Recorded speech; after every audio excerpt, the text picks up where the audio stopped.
Hello friends, today we are discussing about thin spherical vessel. Thin spherical vessel.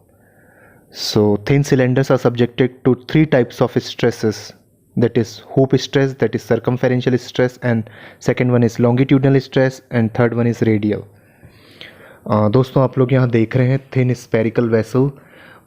इसमें जो basically use किया जाता है इसको to store gases and liquids. फिर आप नीचे देख रहे हैं थिन हेमिस्फेरिकल वेसल, बेसिकली इसको यूज़ किया जाता है टू स्टोर गैसेस.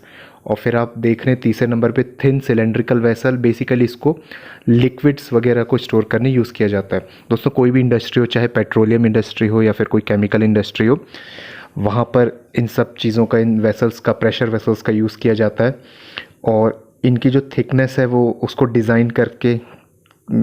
डिज़ाइन करने के लिए इन सब चीज़ों का स्ट्रेसेस वगैरह का स्टडी किया जाता है, ताकि ये फेल ना हो या फिर ये लीक ना हो या फिर ये टूटे ना. ये जो वेसल की जो वॉल्स हैं आप देख सकते हैं, ये हेमिस्फेरिकल प्रेशर वेसल है इसमें जो, और ये है सिलेंड्रिकल प्रेशर वेसल. आप इसमें देख रहे हैं ये लॉन्गिट्यूडनल टाइप का जो स्ट्रेस प्लेन जो है वो बन रहा है. ये एक स्फेरिकल प्रेशर वेसल है, एक बॉल जैसा. इसमें आप देखें तो ये देखिए आप सिलेंड्रिकल प्रेशर वेसल, इसमें जो आप देख रहे हैं ये लॉन्गिट्यूडनल प्लेन था. और ये स्फेरिकल प्रेशर वेसल में आप जो वर्टिकल देख रहे हैं वो, या हेमिस्फेरिकल प्रेशर वेसल में ये जो आप देख रहे हैं ये ट्रांसवर्स टाइप का एक प्लेन है जिसको वर्टिकल प्लेन भी कहते हैं. तो इस तरह से स्ट्रेसेस जनरेट होती है.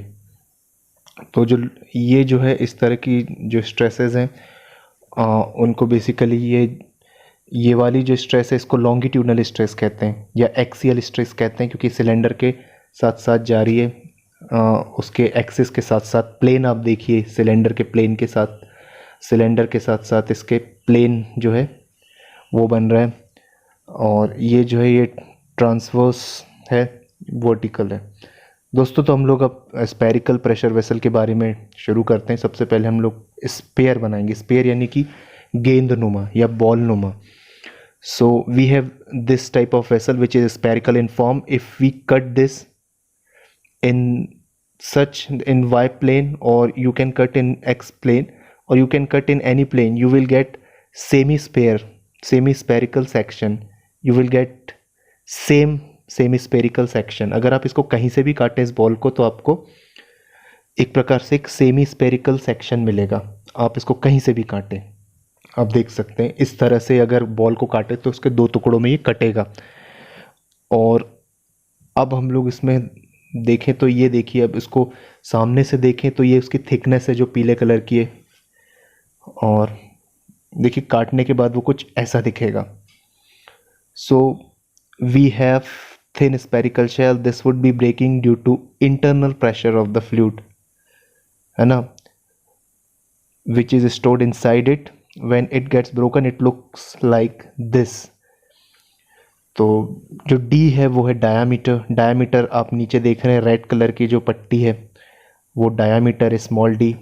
Late it be internal diameter of spherical shell, again in mm. P is the pressure, internal pressure. आप इंटरनल प्रेशर देख सकते हैं, जो ग्रीन कलर का जो स्पॉट है यहाँ पर प्रेशर होगा, इंटरनल प्रेशर जनरेट होगा. और इंटरनल प्रेशर जनरेट होगा साथ में. So when this spherical shell is breaking, then at first there is a bursting force which is acting due to internal pressure. जब इस स्पेरिकल शेल में breaking होगा, जब ये टूटेगा तो इसमें बर्स्टिंग फोर्स जनरेट होगा और जिसके कारण ये दो टुकड़ों में टूटेगा.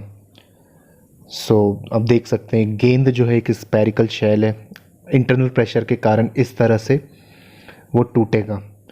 दोस्तों आप जो नीचे देख रहे हैं उसमें ब्लू कलर का जो है वो थिकनेस है, और जो रेड कलर की जो लाइन है वो उसका डायामीटर है, इंटरनल डायामीटर. और आप जो ग्रीन स्पॉट देख रहे हैं ऊपर वाले सेमी स्पेयर में जो टूटा हुआ स्पेयर का टुकड़ा, वहाँ पर इंटरनल प्रेशर बिल्ड हो रहा है. आप देख सकते हैं एरो की मदद से आप देख सकते हैं. और उसका डायामीटर नीचे वाले सर्कल में आप देखिए रेड कलर की लाइन, डायामीटर, इंटरनल डायामीटर. अब देखिए now the bursting force given by FB is equal to P into pi by 4 D square. जो P जो है वो है इंटरनल प्रेशर और पाई बाई 4 डी स्क्वायर जो है वो है internal area of circle. Area of circle आप देख सकते हैं पाई बाई 4 डी स्क्वायर। तो generally force is equal to pressure into area का ही फॉर्मूला है, तो उससे ही हमारा इक्वेशन निकल आया बर्स्टिंग फोर्स का। ये है pressure into internal pressure into area of circle. ये है force is equal to pressure into area. तो इससे हमारा बर्स्टिंग फोर्स का जो इक्वेशन है, equation first, this is the required equation for bursting force in this spherical shell, thin walled spherical shell. Thin और thick में अंतर होता है। थिक टाइप के spherical shell, thick cylindrical shells हम आगे आपको समझाएंगे। Now this bursting force is resisted by some resisting force that is denoted by F(R). और आप देख ली बेसिकली ये हमारा जो स्फेरिकल है उसको तोड़ दिए हैं दो टुकड़ों में, तो वो बन गया एक semi spherical vessel. Semi spherical मतलब टूट गया है।